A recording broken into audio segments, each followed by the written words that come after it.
I wanted to talk to you about this because I know you are all about curating all the best things in alcohol-free life, in sobriety. And you told me you were putting together this list, and I loved it because I'm on some of these secret groups and people, the not drinking Facebook groups, people are always asking what they should watch. Yeah.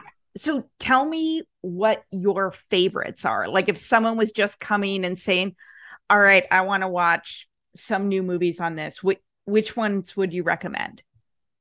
Okay, that's a good. I'm going to have to really think about my answers here. So I have them broken out. So the list has over 75 movies, TV shows, or documentaries. And I have them broken out in those three categories: movie, TV series, or documentary. So I have to then talk about favorites in each Yeah, of category because there's no course. way for me to talk like favorite. So I'm just going to give a nod to 28 Days with Sandra Bullock because it's a classic, right? It's definitely one that was out when I was in early recovery, and I recently celebrated 16 years. So I've been Woo-hoo. doing this, for a little bit now. And when I first got sober, to be honest with you, there was not a lot of representation of alcoholism and addiction in a positive way. Yeah. Uh, in TVs and movies, like we're starting to see it now, right? Like with what you just talked about, single drunk female. Like I wish a show like that had existed when I first got sober.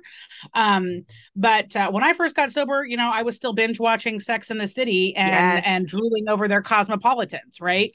So as far as like my favorite movies, I actually I really love Flight with Denzel Mm-hmm. Washington.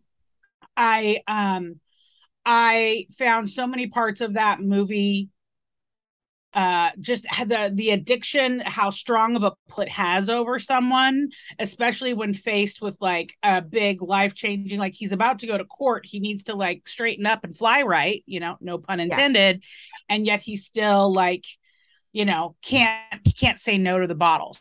I Yeah. felt like that movie really spoke to me. I saw it multiple times. I think he did an amazing job at really embracing that character.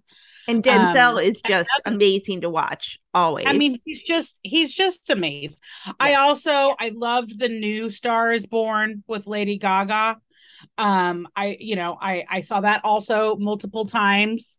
And that was Bradley Cooper, right? Yeah, it was Yeah. Bradley Cooper. Yeah, and he is sober. Mhm. And I think that he played the role of an alcoholic, especially one with that kind of fame and notoriety, access when it comes to, when you're famous like that, like everything rolls your way because Yeah. everybody wants a piece of the limelight, right? And I felt like that movie was very sad but very well done in the reality of, even though he had everything going for him, it's still that pull to the bottle was so strong. Yeah. It was so strong. And he had so many people taking care of him, right? Yes. And A enabling him, driver, his like propping him brother, up. and enabling him. Yeah. Yeah, yeah. One of the things So I I guess I'm loved just about really that lucky. is so two things, both movies that you mentioned. One, Denzel Washington actually gave up alcohol in 2014. So he said, I'll put it this way, when you're toasted, you need a day to recover. You get a hangover. So that's 2 days out of your life. He said, I don't have time to waste. And so I love that. And then Mm-hmm. also Bradley Cooper, he is sober and got sober fairly young. But I Mm-hmm. love that in The Hangover, everybody, that movie is all about drinking and all about portraying drinking is super fun. And I thought it was interesting that he was sober in that. I mean, it depicts the blackouts and the really bad parts of being drunk as well, but does it in a very funny way where they're Yeah. sort of glamorizing it. But in A Star is Born, I absolutely agree. I think that is a really great movie. And the other thing I loved about that movie was Bradley Cooper got singing lessons and advice for, drinking on the road in a band by Jason Isbell, who is one of my favorite singers who is also sober. So I just think it was a really cool connection and very authentic. Yeah, I mean, the amount of research that goes into filmmaking and TV show making, like those details don't just happen by accident, right? There's a lot of time and effort. And my background, I actually worked for a TV station for the last 6 years. So I love when I see that the attention to detail is so interwoven throughout a story script, and that they're really trying, because that's what attract people. Love stories, right? People love storytelling. And there's an identification process that happens. And I think the more that we're seeing not just the stereotypical things play out in film and TV shows, but we're starting to see real characters. And let me give you an example of this to put it in context. Okay, let's go back to Single Drunk Female, because you were just binge watching that one. I love that there's a character in that show who is, it's not about her in early recovery or just getting out of treatment or, you know, her blackout.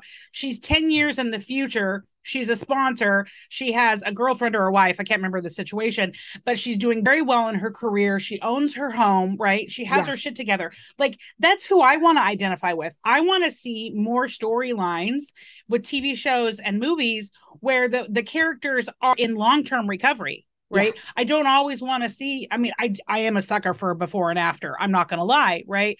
But I also want to see more stories like, so you're sober, now what? Like, what happens? Yeah. Because we get sober for a reason. Everybody has their own motivation, but usually it's because they want a better life, right? Yeah. They don't like the consequences that have been coming their way. Yeah. So whether it's how they feel or it's I completely agree. I mean, I love that character of her sponsor, just super impressive. You know, absolutely has her shit together. I also love in Single Drunk Female, like she comes home from rehab and her mom's like drinking wine in front of her and sort of justifying, well, I don't have a problem. Everybody likes wine. I like it every night. Like, this isn't a big deal. And just sort of navigating every awkward situation of people trying to say the right thing or not, or trying to figure out what to do on St. Patty's Day. And of course, the guy in Single Drunk Female is so cute. I'm of course so hoping they're going to hook up. But you know, it's a great story. And what I like about it too is The Guardian actually wrote an article called The Rise of Sober Curious TV. And if you think back 5 or 10 years ago, there was nothing like this in terms of what was out there. And they write about both Single Drunk Female, but also the flight attendant, and showing that like female sobriety can be a source of great TV. You know, not only the story of them drinking, right? Because we see that a lot, but afterwards, like in the flight attendant, I think in season 2, she's made it 1 year sober and is living her life in LA. And of course, there's always drama and everything else, but it's really great to see.